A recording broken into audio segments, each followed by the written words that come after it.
Tantor Audio, a division of Recorded Books, presents The First Ranger by Ryk Brown, narrated by Jeffrey Kafer. Chapter 1. The people of Trig, who were unlucky enough to have been there when the bog had arrived, were gathered in the colony's central square, held at gunpoint by at least a dozen heavily armed gunmen.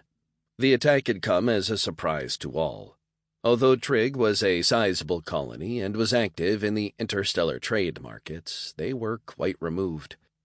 Situated more than 6,000 light-years from the nearest colonized world, and deep inside a highly charged nebula, very few even knew of its existence. Even fewer had the skill and equipment necessary to jump through the nebula to reach their world. No one on Trig had even heard of the bog. Furthermore, the two shuttles they had arrived in barely seemed spaceworthy, let alone able to attack anyone. But the men currently pointing energy rifles at the Trigans seemed not only able but eager to kill, especially if they didn't get what they wanted. "Is this it?" the leader of the bog questioned the Trigans.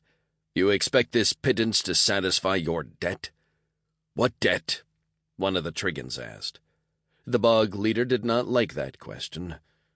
"What debt?" he asked, turning his attention to the Trigan man who had asked the question. "You do realize who we are?" "No, we don't," the Trigan man admitted. "We are the bog." "You said that," the Trigan man replied. "But we have never heard of the bog." "We are your protectors," the bog leader explained. "Protectors against what?" the Trigan man inquired. "Against those who would steal your livelihoods, rape your women, and kill your men just for fun." "But no one ever comes to Trig." "We came," the bog leader pointed out. "And if we do not receive the payment we require, we will not protect you from those who would do you harm." "But again, no one ever comes to Trig." The bog leader got a wry look on his face. "They will," he warned, "and sooner than you think." "You claim to be our protectors, yet you stand there with charged weapons pointed at us," the Trigan man stated. "We are simply demonstrating your susceptibility to just such an attack," the bog leader explained, barely able to contain his own bemusement at his comment. "I see. So we are free to reject your offer of protection?" "Of course," the bog leader chuckled. "However, doing so presents a problem." "What kind of problem?" The bog leader took a slow breath as he strolled toward the Trigan man. "You see, if we let you pass, then the next world we offer our services to might do the same, and before you know it, no one is paying us for protection." "So the protection you offer is against you?" The bog leader smiled, lowering the barrel of his rifle and lining it up with the Trigan man's head. "What's it going to be?" "I'm afraid we'll have to pass," the Trigan man replied politely. "As you wish," the bog leader said as he prepared to fire. "Hey, shithead!"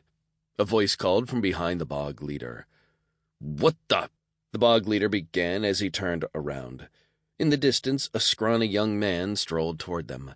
He was dressed in a black and gray flight suit with blue and gold piping along the legs and arms, and patches that the bog leader had never seen before on the shoulders of the approaching man's flight suit. "You're about to make a big mistake." "Who the fuck are you?" the bog leader demanded. "Josh Hayes, Knight of the Dragon. Maybe you've heard of me?" The bog leader chuckled. "Go away, kid, I'm busy," he replied, turning back toward the huddled Trigans. "I can see that," Josh replied as he approached. "I just thought you might appreciate a chance to avoid making a huge mistake." "What are you babbling about, kid?" "The Free Fleet frowns on extortion," Josh explained. "Especially the barrel of a gun." "The what?" "The Free Fleet," Josh repeated. "You know, the good guys." "You're starting to annoy me," the bog leader decided, bringing his rifle around toward the cause of his annoyance. In the blink of an eye, Josh's sidearm went from his hip to his right hand and was aimed at the bog leader's head. When the man finished coming around, his eyes went wide when he realized his change of fortunes. "Pretty neat trick, huh?" Josh bragged. "I've been practicing it for weeks now. I can't wait to tell Kid how well it worked." Josh studied the man for a moment, noticing his fixation on the barrel of Josh's weapon that was pointed directly between the bog leader's eyes and only a few meters away. "Something wrong?" he asked. "You look like you're about to wet your pants." The bog leader cracked a smile as the rifles of his men began whining as they came up to full charge, all of them aimed at the annoying young man. "It appears you're outnumbered, shithead." "Sweetie?" Josh said. The bog leader looked confused. "You calling me sweetie?" "Not you, her," Josh said, pointing back over his shoulder with his left hand. The bog leader's eyes widened again when a sleek black dragon fighter suddenly appeared, hovering 6 meters behind the annoying young man and 6 meters above, its nose turret shifting slightly as it locked onto the bog leader. After a moment, he regained his composure again. "Yes, very scary looking, but there are 12 of us." "If you thought I was fast, you should see Sweetie," Josh replied. The bog leader tapped his comm set. 1 and 2, I've got a fire mission for you." After a moment, he called again. 1 and 2? "If you're calling those broken-down puddle jumpers that were parked just outside of town, I've already neutralized them," Josh told him. "Still, there are 12 of us. There's no way that ship of yours takes us all out before one of us takes you out." "Ah, damn," Josh exclaimed. "Now I feel completely stupid. Imagine walking into a standoff without your personal shield on," he said, as his personal shield popped on, surrounding him in a shimmering, almost transparent pale blue bubble. The bog leader examined Josh for a moment, unsure of what to make of both the man and his technology. "The odds are still in our favor," he insisted. "Besides, I recognize that ship of yours. I'm surprised it still flies, considering how fucking old it is. I suspect we'll be able to take it down with what we carry." "Can you take that down as well?" Josh asked, nodding toward the sleek black shuttle as it appeared directly behind the bog and the cluster of Triggans who were still being held hostage. "You really think I'm going to fall for that old trick?" the bog leader chuckled. Boss?" one of the other armed men urged. The bog leader glanced over at the men, catching a glimpse of something in the sky behind them in the process. He turned and spotted the hovering shuttle just behind them, with 4 mini-turrets on its ventral side, each pointed at a different member of his crew on the surface. "Yeah, it's still 2-to-1 odds," Josh admitted. "But I'm pretty sure even guns that old can fire faster than you guys, and I promise you—" Josh pulled the trigger on his sidearm, which was still pointed at the bog leader's head, back just a hair, causing the weapon to emit a barely audible whine that increased in pitch as the weapon readied itself for action. "You'll be the first to die." The bog leader stared Josh in the eyes, trying to decide if the young man actually had the stones to follow through on his threats. He could hear the sound of his men shifting back and forth as they swung their own rifles from the annoying young man to the fighter behind him, and then to the armed shuttle targeting them from behind. He could feel their uncertainty, but he was confident they at least had a chance. His confidence fell away when he heard the first rifle being laid down. "I'm not dying for this," one of the bog declared after laying his rifle down and stepping back, his hands held up to indicate his surrender. "Me either," another man said, putting his rifle down as well. The bog leader heard 2 more men lay down their rifles and step back. "It seems your men are not as willing to die as you are," Josh decided. "Apparently not," the bog leader conceded, lowering his own rifle. "Now what?"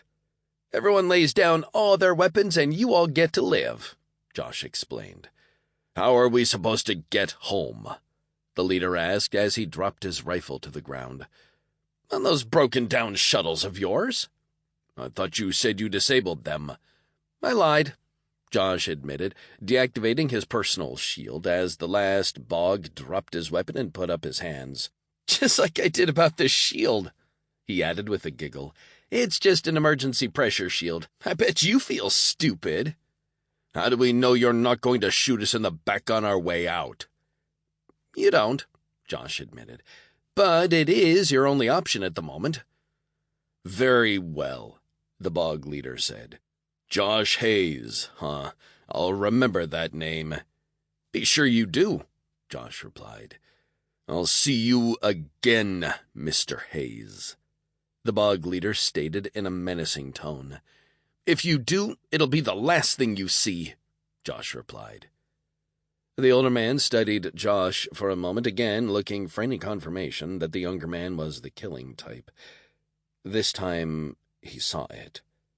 The Bog leader stepped away from the dropped guns, walking carefully away from the Triggins and making their withdrawal.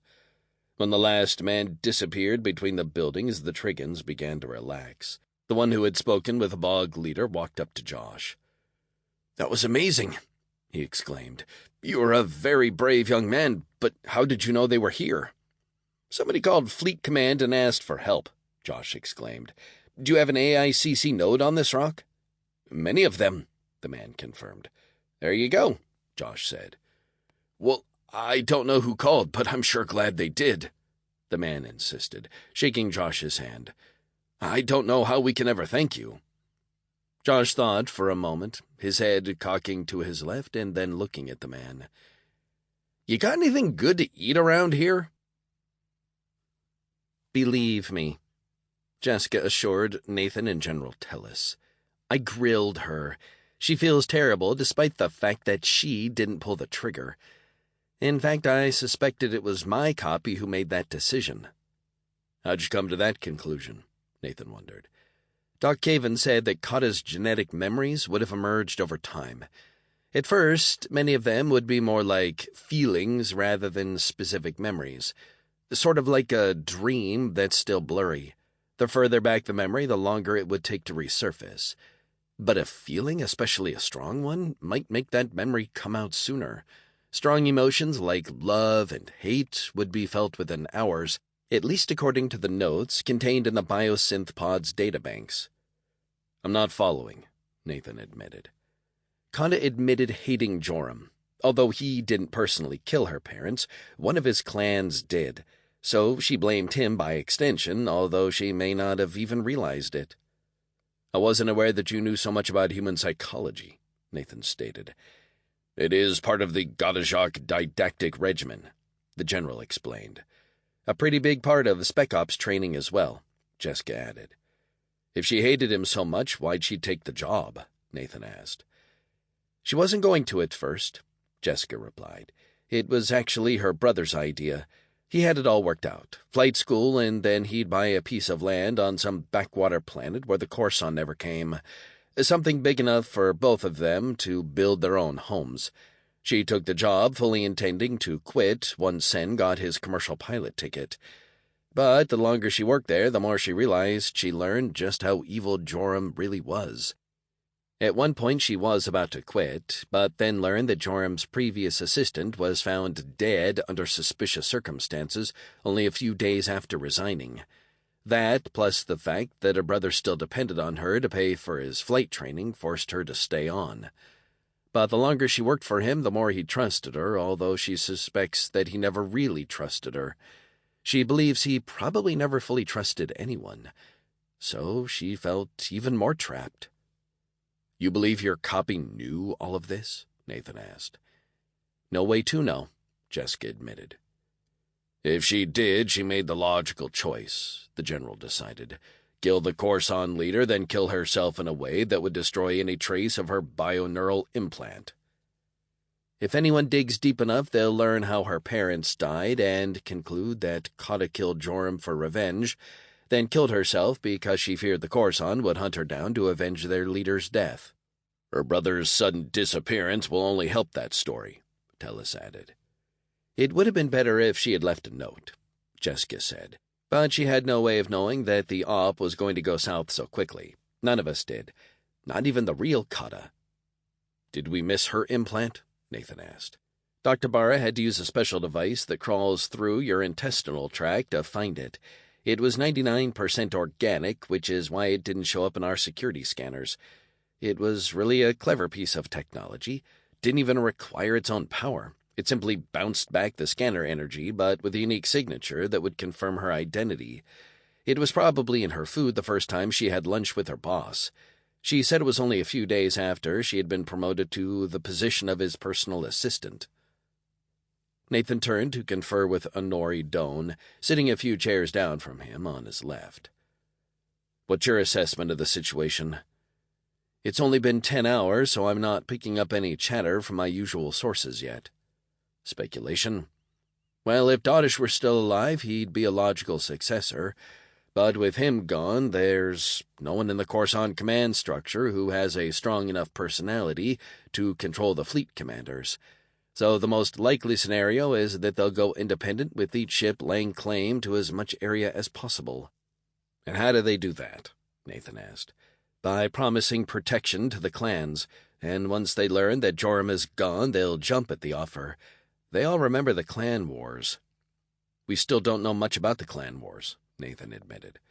We do, General Tellus stated, and Miss Doan is correct. Any clan leader with an ounce of sense will accept the support of a warship.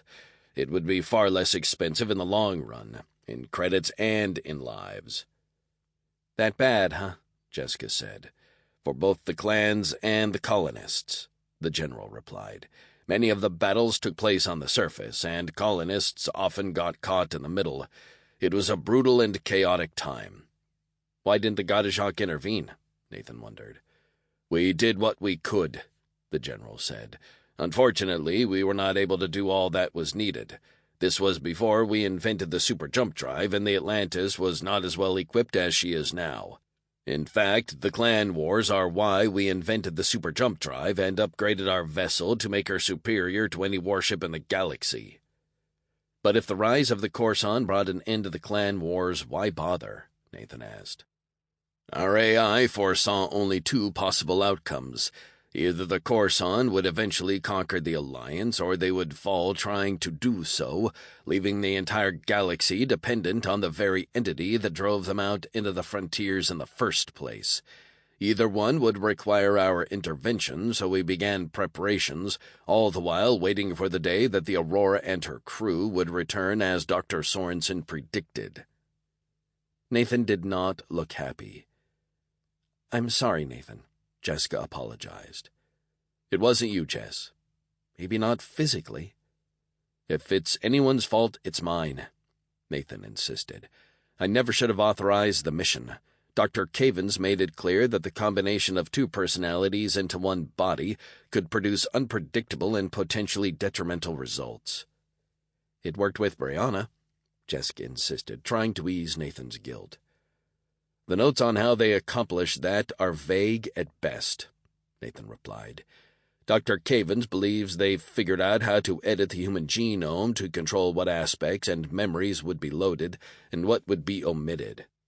If it had worked, we would have had complete intel on the remainder of the Coruscant fleet, Jessica said. Number, size, armaments, defenses, and most importantly, locations. We could have taken the entire fleet down one by one without having to kill their crews. We probably could have added them to our own fleet. You had to take the chance, Nathan. We should have done more prep work, Nathan countered. We should have anticipated the ID chip in Kata. This is true, General Tellus admitted. So it's my fault, Jessica surmised. No, it's still mine, Nathan insisted. I'm in command. Nathan took a breath. Anything else you can tell us? He asked Honori. Only that some of the ships may join forces, Honori replied, especially if you start attacking them. We need a way to isolate and capture each ship, Nathan decided. Jamming standard comms should be easy enough, the general stated. AICC comms will be a bit more challenging. We need to be able to disable their jump drives the way the Alliance disabled ours, Jessica added. Unfortunately, only the Alliance possess that technology, General Tellis stated.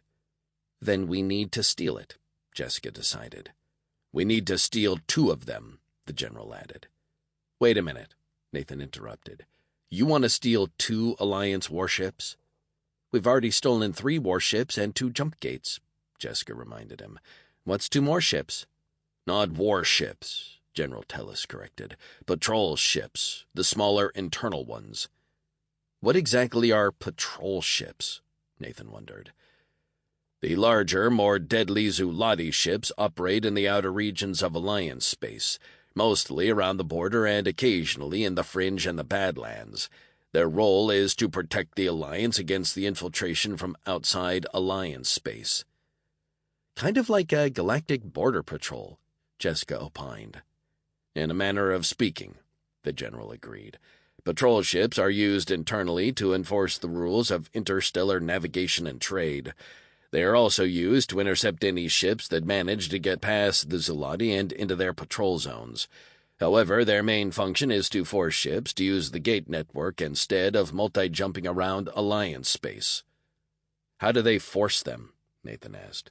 By intercepting them, boarding and inspecting them, and levying fines for whatever violations they discover. And trust me, they always discover several expensive infractions.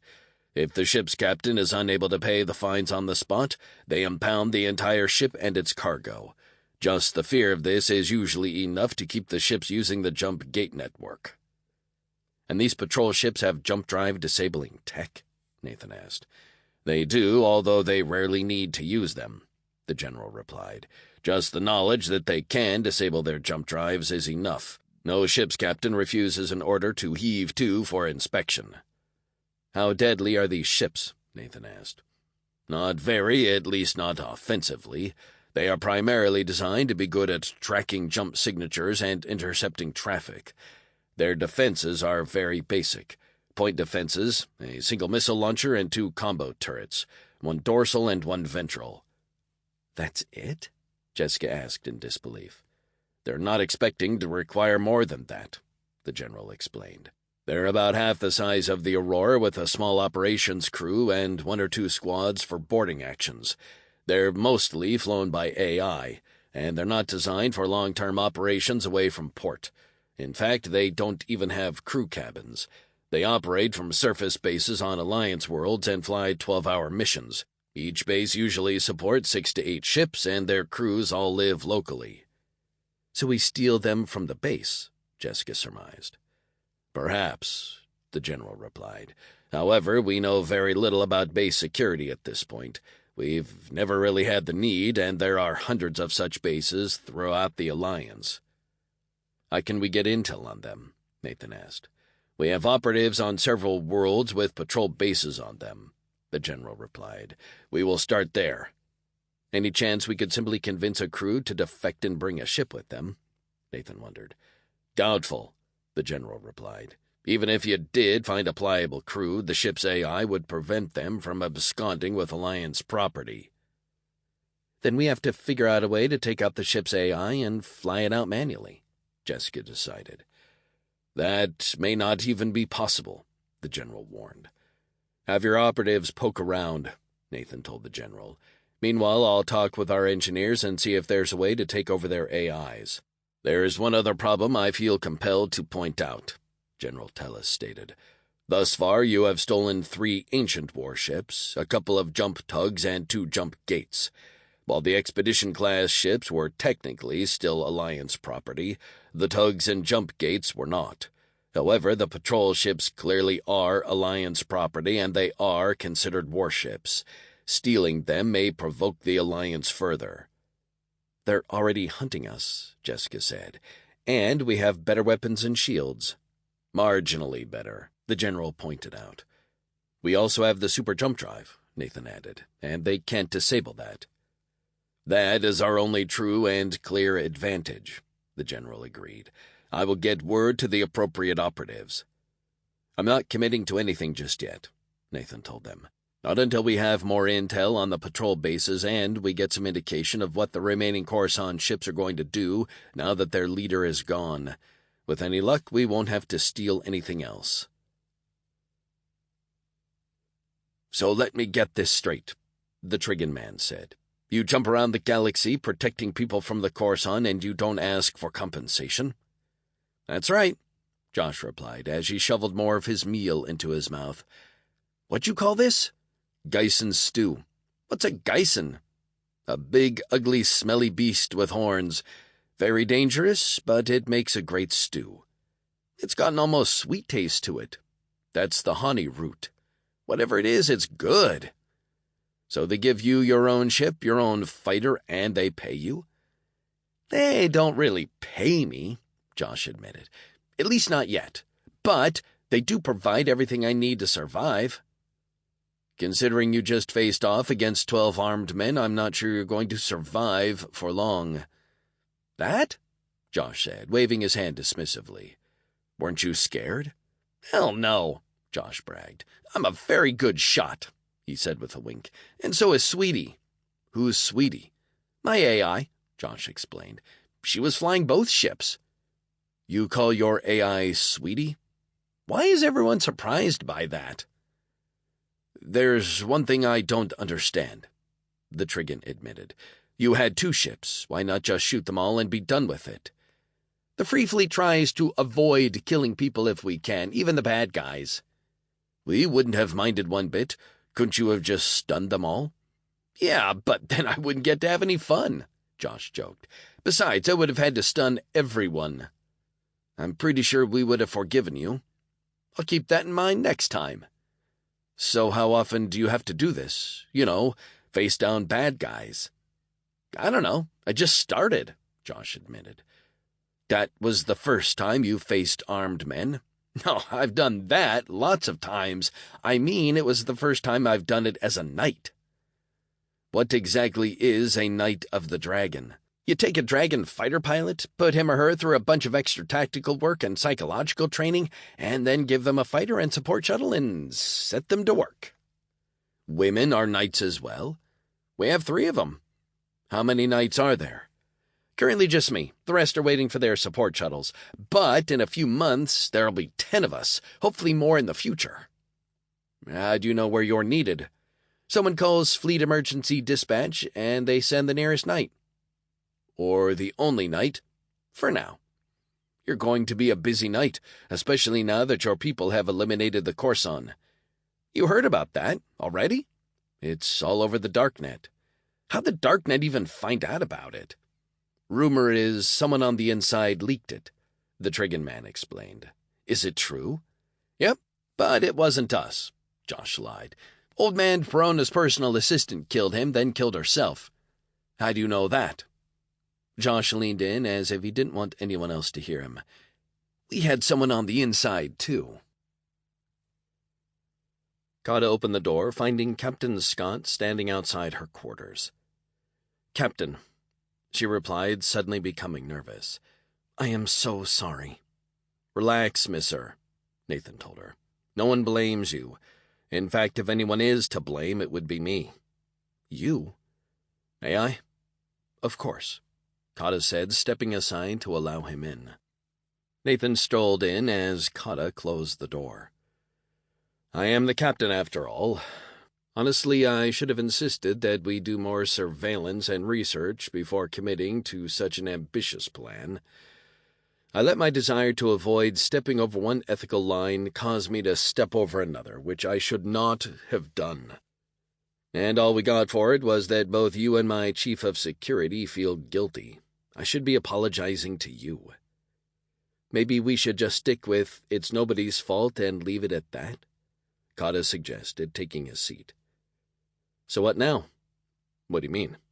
Nathan asked, as he took a seat on the sofa facing her. What happens to the Coruscant? Based on our intelligence, we believe they'll fracture into different groups. Maybe as many groups as there are still ships. 16? That's how many ships they have left? Warships, yes, plus they have a dozen or so cargo ships. But who knows what will happen to them? We also suspect that some of the warship captains may form alliances. Doubtful, Kata said. Most of them hate one another. It's been my experience that hate can be overlooked when profit and power are the prize. Sample complete. Ready to continue?